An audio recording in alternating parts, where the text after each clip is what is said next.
You're listening to Bro Down Podcast all fucking day. Oh, yeah.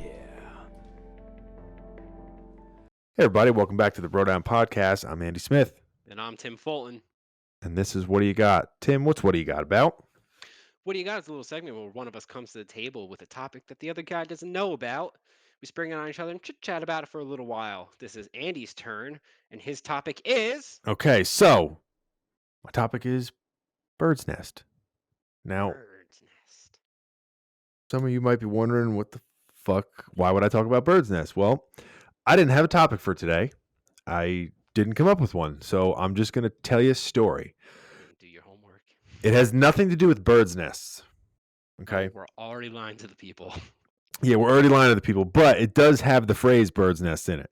So I used to work with this guy. I used to call him Sweeper Bob to be, more specific. He's a big old boy, probably like 6'1", 6'2", 450, 500 pounds. Oh, wow. Okay. Big boy. Big dude. And he's one of those guys where he's so big and jolly and like his energy is so like you kind of want to like him that no matter what comes out of his mouth, you gotta give him a pass because I'm imagining a jolly Santa Claus, a young jolly Santa Claus. Yeah, think of like a jolly Santa Claus mixed with Chris Farley. If Chris Farley was like a vulgar comedian who never pursued his dream and worked as a sweeper in a sweeper thing that sweeps the road. So he has all these stories, and they're very vulgar. Just to warn you. Sure. But one of the stories was he was hanging out with one of his buddies, and they tended to get paid company to hang out with them on occasion, right? So they would pay women to keep him company. So his buddy, his name, I think it was his buddy Hairbrush Kenny. Now Hairbrush Kenny got his name Hairbrush Kenny because they used to pay the same lady to hang out with. And she called Bob one day and was like, "What's with your buddy Kenny?" And he's like, "What do you mean?" And she's like, "Every time I come over, he always wants me to take my hairbrush and put it where." And he goes, "My first question was which end?" So so I'm done with the niceties. So he's hanging out with Hairbrush Kenny, the guy that likes to get a hairbrush shoved up his ass. So he's hanging out with him, and they're both banging the same girl At the same time. At the same time, Oh. the same prostitute. So they're banging the prostitute, and again, I don't know what Kenny looks like. I never met him, but again, Poops is a big guy. He's a big dude. So they're both banging her, and somebody left. He said they went to the bathroom. I'm guessing they went to go get more drugs because I'm assuming drugs are involved. So he leaves. So this guy, Sweeper, he then begins to 69 the prostitute. Okay. So just let that sink in to begin with, okay? She's a prostitute. Banging your buddy, and you're going to do that.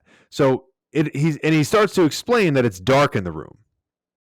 It's very, very dark in the room. I don't know if they're in a hotel room or their house. I don't know where they are, but it's dark. So I do not like the direction of the story, but continue. No. So he's 69 in her, and the fact that she's alive, he's on bottom.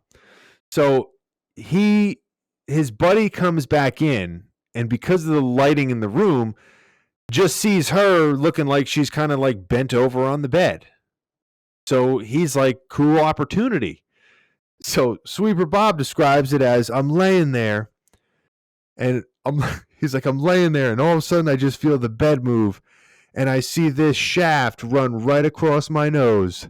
No. He goes, runs right across my nose. He goes, so I pull my face away. He goes, and his balls went right in my mouth. He goes, it looked like a bird's nest landed on my face. These are the dangers of hiring prostitutes with your friends. Dude, a bird's nest in my mouth was one of the funniest things I ever heard. I could not stop laughing. Yeah. And he's like telling, like, he would tell somebody this that he met 5 minutes ago. I know this because I'd known him for about 5 minutes before he told me that story. You know what? That is a good way to get someone to adjust to your personality really quickly. Yeah. And the thing is that he had like so many of these stories that I had to start like writing them down. And you'd think that like this guy, like, it sounds like a BS story, but there were so many witnesses that worked at that place that saw some of the stuff that he did, where you're just like that can't be true. And then somebody would just start nodding their head in the background, like, nope, I was there, I seen it. And you're like, okay, all right, chalk another one up for the sweeper. But yeah, the bird's nest in the mouth. That is, ooh. Yeah, that's a surprise, right? That's a little bit of a surprise. Yeah. And not a welcome surprise. And I'm like, what did you do? He's like, just kind of sat there for a second. I'm like, what?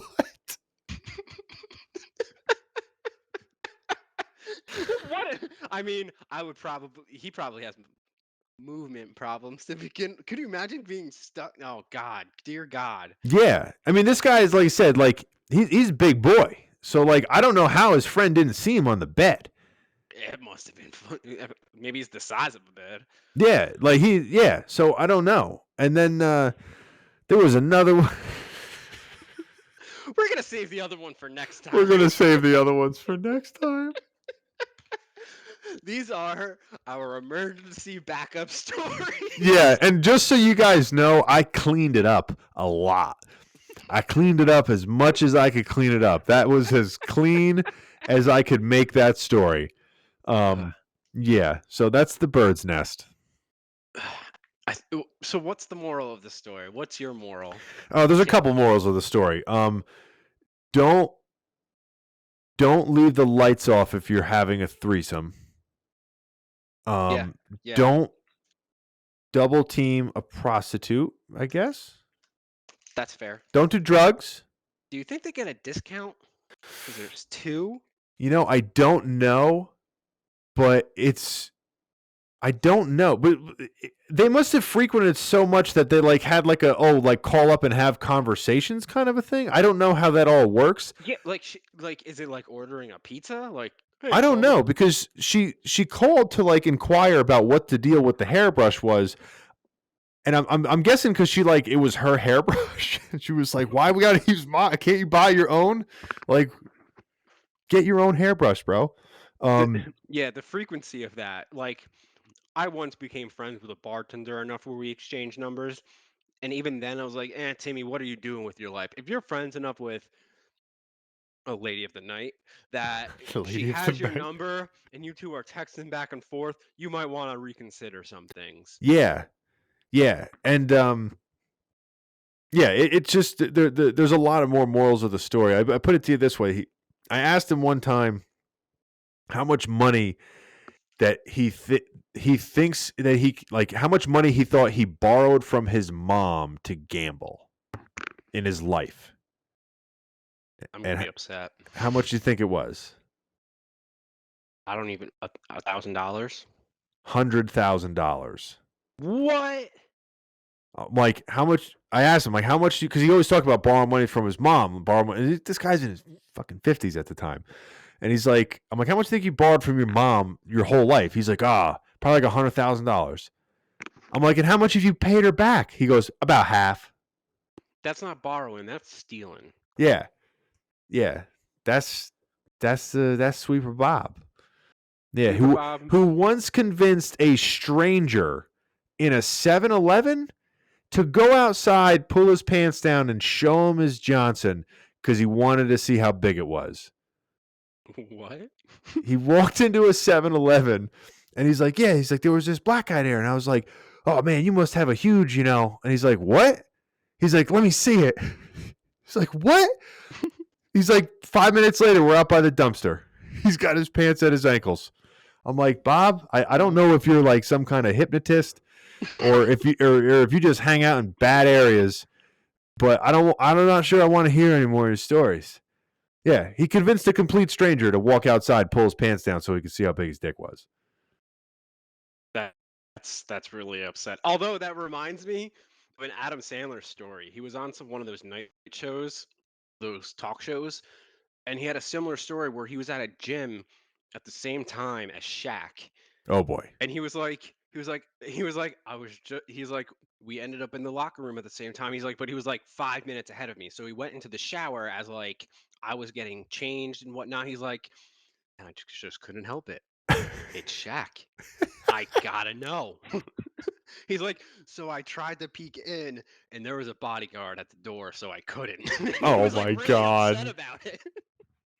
I tried to peek at Shaq's fucking That thing probably's got a leash on it. Can say that. Probably has a leash and a collar. Takes it for walks. He has to register it as a pet. All right. Well, that was the Bro Downs. What do you got? Let's try to think of topics next time so I don't have to do this.